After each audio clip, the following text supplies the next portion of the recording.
I am going to introduce Farrah Wilder. She is with the California Association of Realtors, Chief Diversity, Equity, and Inclusion Officer. Farrah supports CAR's fair housing and inclusion efforts. She collaborates with international and external partners and key stakeholders, including CAR members, California Association of Realtor members, Realtor Association, and others on initiatives that will dramatically heighten awareness, allyship, equity, and capabilities within the realtor community and real estate industry and beyond. So we are honored to have you here. Really, well, thank you for the invite to be here. It really was an honor to be asked. And this is a topic, the home ownership and expanding home ownership opportunity that's really near and dear to my heart. And I don't know that I don't think you mentioned it, but I was a realtor for 13 years in a very tough market, which is the East Bay area. So Oakland is my second home. I'm also from Michigan, which Angie knows because we're from the same part of the world. But so I know what it's like to really be trying to help first-time buyers, in particular, folks with down payment assistance programs. And most of my clients were people of color or otherwise in other, kind of underserved or marginalized groups. So it's really a pleasure to have transitioned into this role. And what I want to share with you is information about kind of avoiding bias and discrimination in a tough housing market. Because one of the things that I do in this role, I do a lot of things, but one of the things that I do is support realtors in helping them overcome issues around discrimination and bias, helping them understand what those things are, helping them with compliance, but also helping them be a force to really help all folks, get into homeownership opportunities. So everyone, but including, and some folks who might need a little bit of extra help might be people who are from underserved communities or who have less, parent support or parent help to help them buy homes. So it was really inspiring to hear what Hai-Pen was saying. So I'm going to share my screen, and I have a presentation. This is the first time I'm doing this presentation, so you're going to help me test it out. Okay, so here is what we're going to talk about. So Orange County, I'm going to give you the current numbers, and I'm not going to be as good as our chief economist, Jordan Levine, but I will definitely share that with you. Talk about what bias is, talk about bias in fair housing, the 22 protected categories in California. Fair housing laws in California are pretty extensive, maybe more so than most other states. Buyer letters, of course, they're not illegal, but what some of the challenges are with buyer letters. And full disclosure, as a realtor for 13 years in a tough market, I did not fully understand the issue with buyer letters and use them. And so now I don't recommend them, particularly from a liability perspective on the realtor side, but also because, in support of fair housing, want to make sure everyone has a fair shot. And then beat bias and the competition. So here, what are some tactics that you can use to be competitive in a tough market? And some comes from experience and some comes from things that, shouldn't. And I used to be an attorney. I was never a real estate attorney. So this is not legal advice, but it's just kind of practical advice that should not cause a fair housing issue. And then some resources. And then if there's time for questions, I will be here.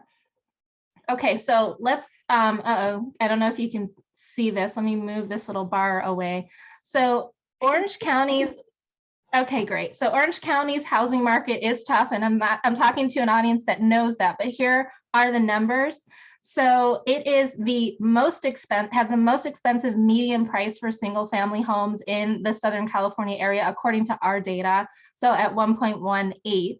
And that's up from 1.15 and just the month before. So this is for November to December, and that's a 2.8% increase. And that increase was also almost 25% from the year before. And when you're getting that kind of increase as someone who worked in such a market that sometimes would jump 20% year over year, that means that people are being really aggressive, right? They're making these higher offers. They're not staying at the comps. They're jumping with their offers. They're waiving contingencies.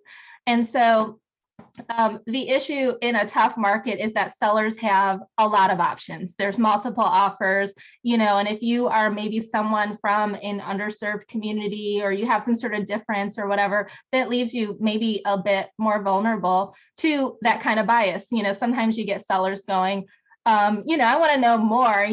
They're basing it on stuff that actually is not necessarily the terms and price of the offer, which can get you into trouble, or get the seller into trouble as well. Okay, so let's see if I can go. Oh, that went back. Okay, here we go. Sorry. Okay, so what is bias? So if I really had, next time I'll probably have these things kind of fly in from different directions, but we can go through the screen together. So the definition of bias is that it's a tendency, inclination, or prejudice towards or against something or someone. And the tough thing about fair housing law compliance is that someone might know the law, but still violate them because of something called unconscious bias. So people are naturally biased. They like certain things or they dislike other things. We all have biases. That's just kind of how our brains have developed. And it's often without fully being conscious of it. Like sometimes you just gravitate towards some things or don't gravitate towards some things. And it's not something you're always able to articulate. And so how does that interact with fair housing? So unconscious bias becomes problematic. It's not always problematic. I have certain foods I prefer. That's not problematic with respect to society. But unconscious bias is an issue potentially in fair housing, because when it might cause an individual or a group to treat others poorly as a result of their gender, ethnicity, race, or other factors. And I should modify this definition, not just poorly, but just to say prefer one over the other. Sometimes it's poorly when you have a realtor who might be, treating certain groups a little bit better when they approach them to look for a house, maybe giving them more options, more neighborhoods, better service. But it also might just be, I have this preference for the family or something like that. And so it might be so simple as that. And so in real estate, in the market, in the country, people are much less likely to, kind of have that discrimination that's really vocal and out there. Like, let's just say at one time when discrimination unfortunately was legal, prior to the 1970s, 1968 Fair Housing Act came along, and a lot of that went away. But at one point, people were really explicit about who they did and didn't want to be in their neighborhood. But now different treatment, and it still impacts homeownership opportunity. But now different treatment is kind of underground. There are stereotypes that people have, and if they don't examine them, it still can really determine outcome. So let's go to the next slide. So here are some of the concerns about bias in a competitive market. So you might have a seller who has 10 offers or a lot of offers, and they just want to know more about the buyer before deciding. They've got the price, they've got the terms, they've got, the contract, which has all the information, they have the pre-approval letter, but they want to know more. And oftentimes they're looking at demographic information. So is it a family? Where, what do they do? Where do they live? Do they have kids? Do they, why do they like the home? Stereotypes based on race. Okay, so sometimes someone will look at the names on an offer, or even on a buyer letter or something, or find out some things about someone's culture or their religion or something like that. I said race, but could be a lot of things.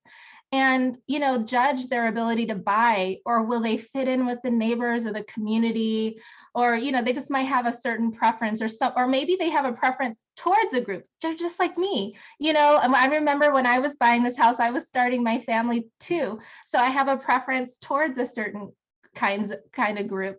And then there are also groups that, because of less generational wealth, maybe a history in that community of discrimination, they have less money, less parent help for a large down payment, or they might be using a first-time buyer program, or they might be somewhat disadvantaged. VA buyers come to mind, VA buyers trying to find homes. And there's a lot of beliefs about whether VA will close, or people who have 0% down, will they have an issue after the inspections and back out. So this is some of the ways that you don't know that the person doesn't have what they have in their bank account necessarily. They just have a VA loan. And so then all of these other stereotypes, for example, come into play with certain communities.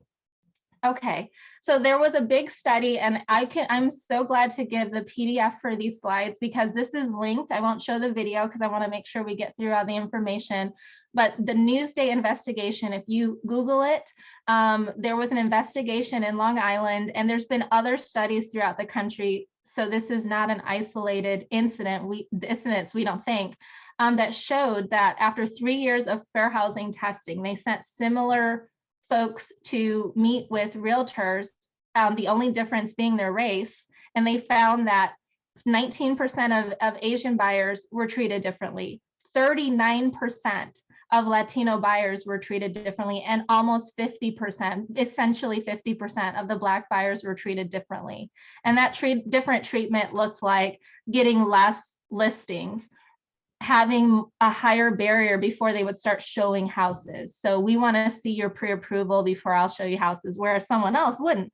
I tell you this neighborhood is great, I tell someone else it's not so great, stuff like that. And so that really, as we know, in a tough market, can impact someone's ability to find housing. And when you're impacting someone's ability to purchase a home, this is long-term generations of wealth building impacts, and maybe even homelessness, so these are really serious impacts we're talking about. And when they're happening so pervasively within a community, because certain groups tend to have stereotypes about them a little bit more, then you're really impacting whole communities of people.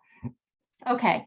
So examples of bias in the home search. So agents steering buyers. So that's the kind of thing that they were looking at in the Newsday investigation. So different treatment, different suggesting neighborhoods, not suggesting neighborhoods, suggesting schools and areas, maybe based on someone being a family or something like that, or having kids, not doing that for other folks.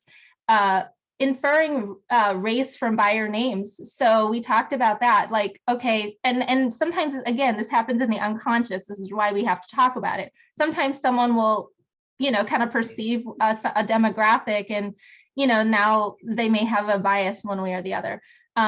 Sellers preferring certain demographics. So you hear sometimes, and this is maybe sometimes not even unconscious bias, but explicitly, I want to sell to the family, or I want to sell to this group because they're similar to me. So that's a bias. Okay, so the thing about California that it's really important to know for buyers, realtors, anyone who's in the industry, is that California Fair Housing Law covers 22 categories. Federal law covers 7. The Realtor Code covers 9. And some of these things come more into play with rentals. But, we're talking, so a lot of folks will kind of know inherently race, national origin, religion, sex. Sexual orientation is also covered in California, but not by federal law. Gender is now covered by federal law since the 80s, which is too recent for me. The Fair Housing Act came about in 1968. But we've also got familial status. So familial status is, I prefer the family versus the empty nester or the single individual. So disability also is federal.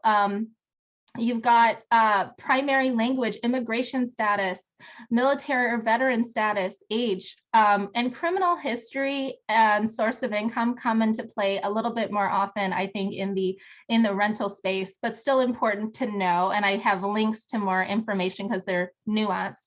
And then any arbitrary characteristic, because there is a precedent where there are times when people are being discriminated against and they make a complaint, and it's because, something not on this list, and they still have been found to be, protected by some of these fair housing laws. So it's really important to make sure that the demographic information, if you're in real estate, is, not, one of the factors that either you are considering, that if you've got, that you understand what unconscious bias is, that you help the seller understand this tendency and what that is and what their requirements are, because you're really helping your clients protect themselves from liability. But as a buyer, understand that you also have a lot of rights. And what does that look like? And what is appropriate and what's not appropriate. And sometimes folks think, I'm going to put my picture up here and all this, and actually it could be the thing that counts against you. And not that that is okay. And if you think that's happening, there are some things you can do about that. But, avoiding the bio letters sometimes can help avoid that too. Okay, so now we'll get into the issue with the buyer letters. You see statements in the buyer letters like, I'd love to raise my family here. What does that suggest? Familial status. Christmas dinner will be great in that dining room. What does that suggest? Religion. I have a disability that, blank, blah, blah. That's your disability status. You may get treated favorably or less favorably because of it. People might say, oh, my house has a ton of stairs. I don't, maybe I won't prefer them. Okay, so that might be discrimination based on disability. We are empty nesters. Okay, that is maybe age, maybe familial status. And my wife and I, same-sex couple, LGBTQ community, and then photos, letting, they really signal potentially what the demographics are. So buyer letters are not illegal, but it's really important to raise awareness. And when we raise awareness about buyer letters, we raise awareness about the issues with bias in general. So let's see. And then, so the issue is that the letters tipping folks off about demographics. Okay, so how does someone make a strong offer then? That's the question. What if you can't make a letter, if you can't put your best foot forward, what are you supposed to do? There are ways you can put your best foot forward without talking about demographics. So first of all, relying on your realtor for guidance. So the realtor can find out how many offers might be coming, how many disclosures have been requested, what's the traffic like, and then help you know how strong you might have to be, and also what does strong look like? So the realtor is going to be a key support system here. Full pre-approval before offering. And so realtors really, this is probably something, if you're in a hard market or if you're in California for the most part, realtors know this. But if you're looking to get ready to buy, make sure that you get all your documents into the lender that they're going to need to fully pre-approve. And maybe they can even have that looked at by an underwriter and get you that conditional approval or whatever they're calling that pre-approval that is a little bit more than just that basic pre-approval, so that they can tell the seller, yeah, they're solid, they are really solid. It's just going to be based on the appraisal. Have the lender call the listing agent. So if you've got that, especially if you've got all that documentation in, you're really solid, there's not going to be a problem. Just waiting for the offer to be accepted. Having that lender help support you can be really helpful. Clean offers. So not asking for stuff that you might not need, putting a bunch of terms that aren't customary in the market, sweeten the deal. So find out ways you might, can you afford to pay a little bit more of the closing costs over here, or make a time period shorter? Do you need a long inspection contingency, or can you get it done in a short period of time? Same thing with loans, same thing with closing, and the realtor can really help coach you there. Timely responses. So they have a counter, they have a question, get back to your agent, get back to them right away, show that you're going to be really smooth and easy to work with. And then note seller requests. If they're we want a longer escrow time, or we want this, or we want that, consider making sure the seller knows that you are flexible and willing, if you can, meet their requests. So those are all non-demographic ways to put your best foot forward. And then I'm offering resources, and I'll just mention them really quickly. The Department of Fair Employment and Housing enforces fair housing laws in California. So dfeh.ca.gov. And if you have questions about all of the different demographic categories, you can go there. Fairhousingcalifornia.org is CAR's fair housing website. So that's our public facing website, tons of resources there. And we're in the process of actually improving it because we need to make updates, but lots of resources there. We're constantly definitely adding. And then fairhousingoc.org is a local to OC fair housing nonprofit. So a lot of the nonprofits actually support folks who feel like they've been discriminated against. They offer trainings. If you have a question or you think something's happened, you can go to them, and they often will do that kind of work, or housing counseling. And then there are source materials for information about buyer letters, making strong offers in a tough market, and bias and fair housing. And so with that, I'm going to stop my share.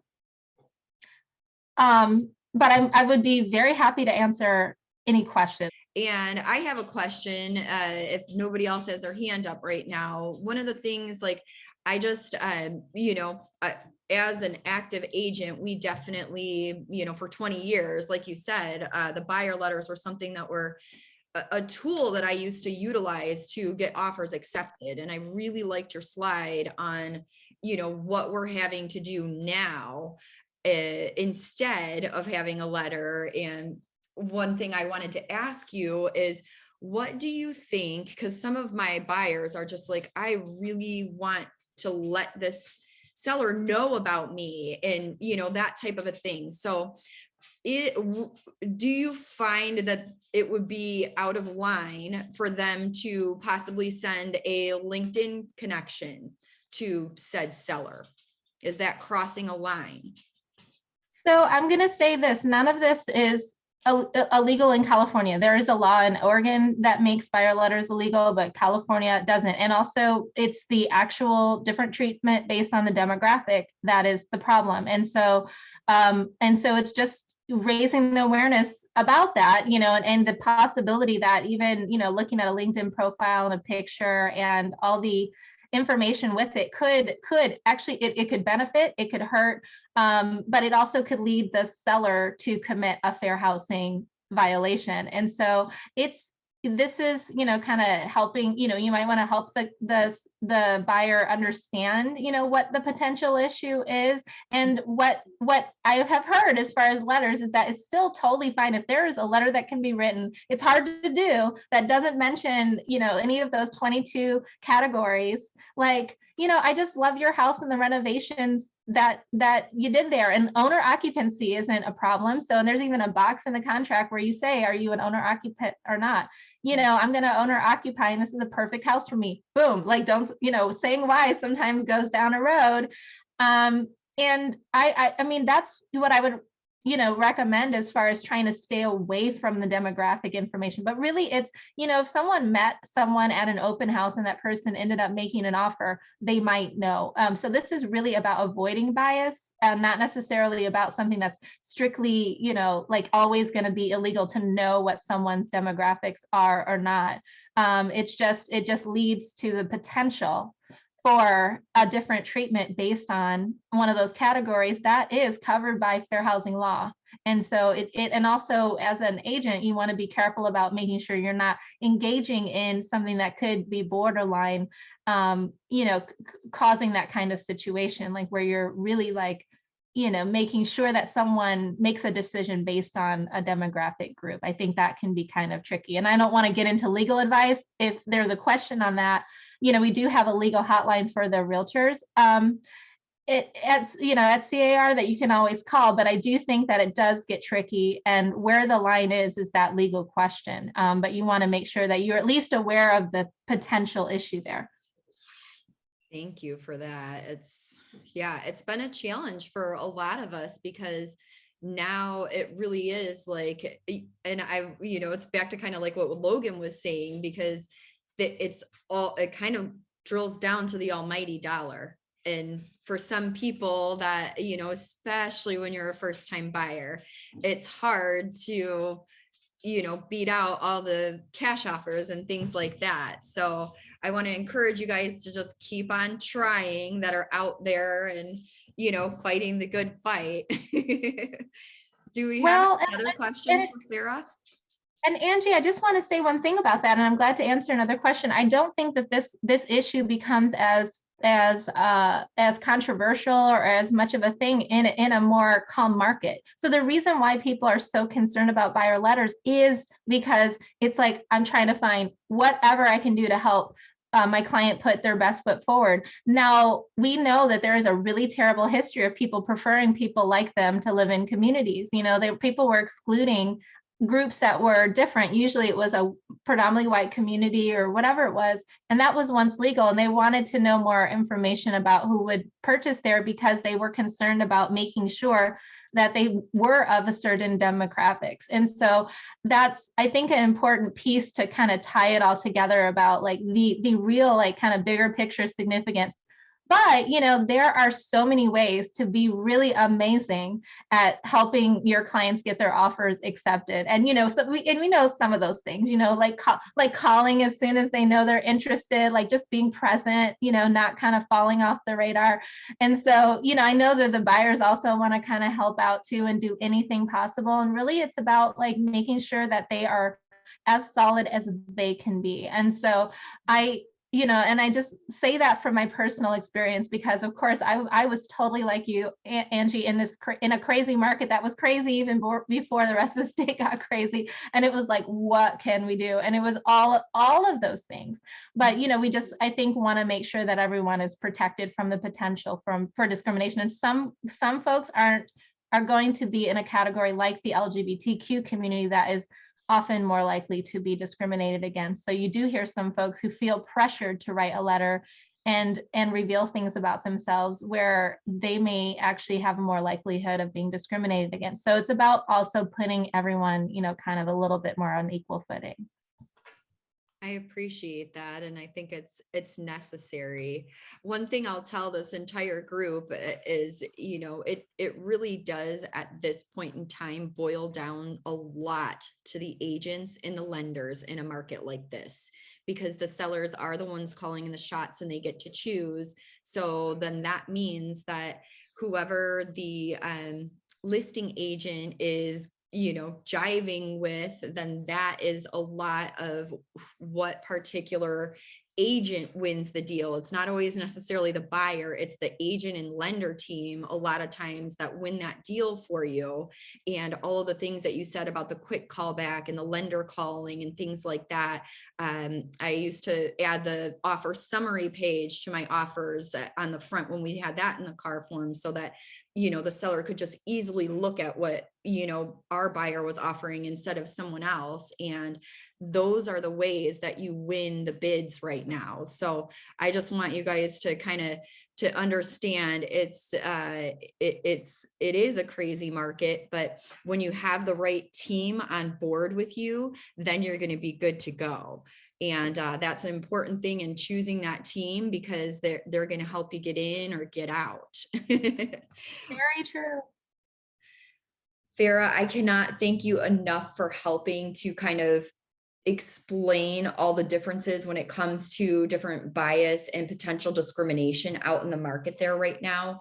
It is very important to me to continually educate on this subject, and your video is going to be something that I have in my toolbox now that I can send to not only to my buyers, to my sellers, to my investors that are dealing with leases, just to help people really understand some of these things that they're not even noticing when it comes to bias and potential discrimination. So thank you for all you do. Thank you for all the work that you put into Homeownership Day to bring us that wonderful presentation. And we hope to have you back again in the future. If you guys would like to connect with Farrah, you can find her on Facebook and LinkedIn. And I think she's on Instagram too. So be sure to click the links below in the description and make that connection. Thanks again, Farrah. You're great.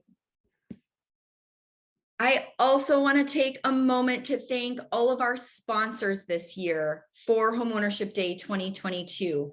These are the people behind the scenes that are helping to spend dollars to get our website edited, the people who are helping to do the marketing campaigns and reaching out to the outlets so that you hear about this event and that the word gets out about Homeownership Day. So we want to thank the Money, Real Estate, and More podcast, M&M. You guys don't forget to subscribe to their podcast and to their website. They actually have a directory on there if you need any professionals to do business with or just consult with. They've got a really good directory on the More and More Network. So thank you again, More and More Network, for being one of our sponsors this year. I also want to thank NAWRB, Women in the Housing and Real Estate Ecosystem. They are a huge supporter of Homeownership Day. They've been a part of this event since we were meeting at Chapman University years and years ago, and they continue to educate and teach us about different ways and aspects to look at real estate when it comes from the all-encompassing lens of the housing ecosystem. So thank you, Desiree and NAWRB, for being a sponsor this year. I also want to thank Vow to Save. Vow to Save is a crowdfunding platform where people can, in essence, get a website that connects to their PayPal and work with their friends to crowdfund that down payment quicker. So if you know anybody anxious about getting a home, make sure that you tell them about Vow to Save. And our last sponsor is Mountain West Financial. Thank you so much. This bank is not just any bank. They are advocates for homeownership, which is why there's such a perfect alignment with Homeownership Day. They have all kinds of different loan programs, creative loan programs, and their goal is to get you into homeownership. So thank you, Mountain West. We appreciate you being a part of Homeownership Day 2022, and we hope to have you back again next year. Everyone, thank you again for your time. Thank you, sponsors. Thank you, speakers. Thank you, attendees. It's been a great day, and we hope that you make every day Homeownership Day.